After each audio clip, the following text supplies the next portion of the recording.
TVCs पे usually होता है on a good project which is very aligned with the director and the creative agency.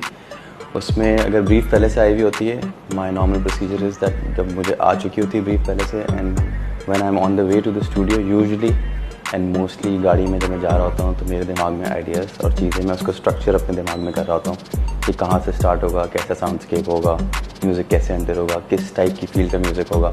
So when I enter the music and I have the first cut off the film, तो मेरे पास 90% structure दिमाग में होता है creative process का। So that's mainly it. और उसके बाद फिर obviously with the process change होता रहता है।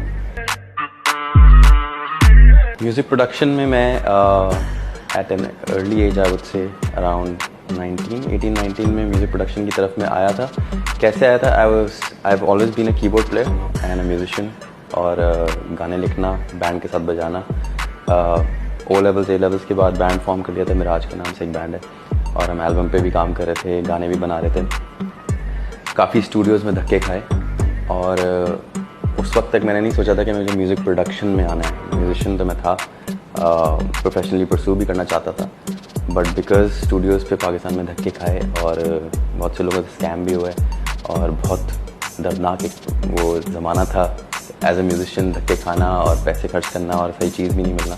So that's when I decided कि मैं म्यूज़िक प्रोडक्शन को खुद सीखूं और तरीके से उसको करूं। शुरू में मैंने विदाउट एनी लर्निंग और एजुकेशन मैंने फर्स्ट एल्बम तो प्रोड्यूस कर ली थी बैंड की, बट फिर मैं इंग्लैंड से जाके मैंने SAE लंदन से ऑडियो प्रोडक्शन पढ़ के मैं पाकिस्तान वापस आया, और या that's what triggered it I think.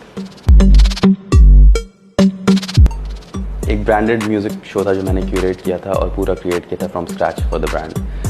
वो चैलेंजिंग इसलिए था कि ब्रांड की इन्वॉल्वमेंट मेरे लिए फर्स्ट एक्सपीरियंस था कि इतनी ज़्यादा इन्वॉल्वमेंट कैसे हो सकती है उनका म्यूज़िक में, एक कोर म्यूज़िक शो के अंदर।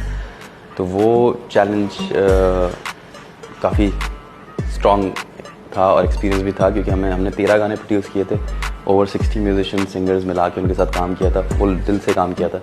और half way through the project उस ब्रांड के मालिक चाहते थे कि उनको ये बताया जाए कि जब ये गाने निकलेंगे तो उन गानों के निकलने से उनका बिस्किट कितना बिकेगा, उसकी कैलकुलेशन चाहिए थी उन्हें।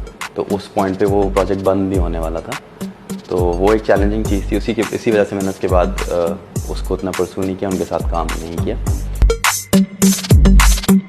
स्टूडियो सेटअप अगर कोई एक नया इंसान कर रहा है तो सबसे इम्पॉर्टेंट चीज़ जो है, जो इग्नोर करते हैं गियर और सेटअप की जब हम बात करते हैं, सबसे पहले तो आपका कान है। अगर आपका कान इवॉल्व ही नहीं किया हुआ है, तो आपका कान कोई अच्छी चीज़ सुना हुआ ही नहीं है, तो वो उसके करीब पहुंच ही नहीं सकता किसी भी सामान के साथ। तो सबसे इम्पॉर्टेंट तो है जिसको कहते हैं गोल्डन ईयर्स, या कान को अपना ट्रेन करें अच्छी चीज़ें सुन के।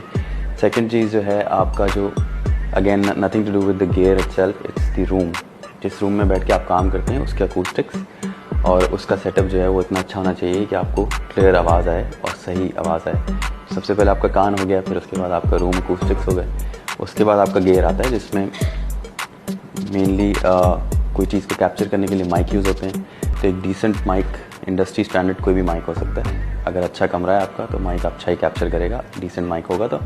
उसके अलावा DAW, digital audio work station, यानी कि रिकॉर्डिंग सॉफ्टवेयर जिसकी बात हम करते हैं, उसमें any software that suits your comfort. Windows पे अलग हैं, एप्पल का लॉजिक है, प्रो टूल्स बहुत से लोग यूज़ करते हैं। सबका यूज़र इंटरफेस थोड़ा सा डिफरेंट है, काम उनका वही है। तो जिस पे आप कंफर्टेबल हैं, जिस पे आपकी स्पीड तेज़ है और जिस पे सबसे ज़्यादा आपको शॉर्टकट्स पता हैं, आप वो उठा लें।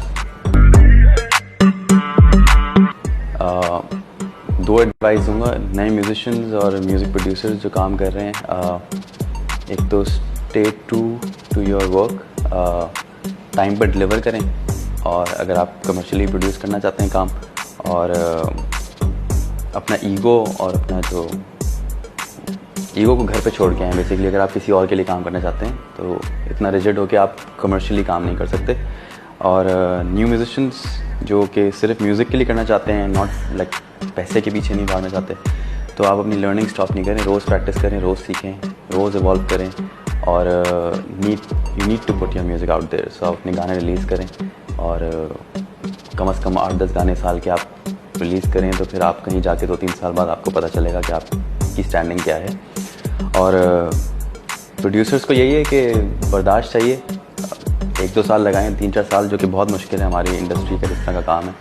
और जो पेमेंट साइकिल्स हैं unfortunately, payment cycles used to be 2-3 months, अब वो 3 to 6 मंथ्स भी क्रॉस करने लगी हैं। So it's very difficult for a new producer to set up a studio and then उसको फिर बर्दाश्त करना है 1 साल तक। So but that's how it is.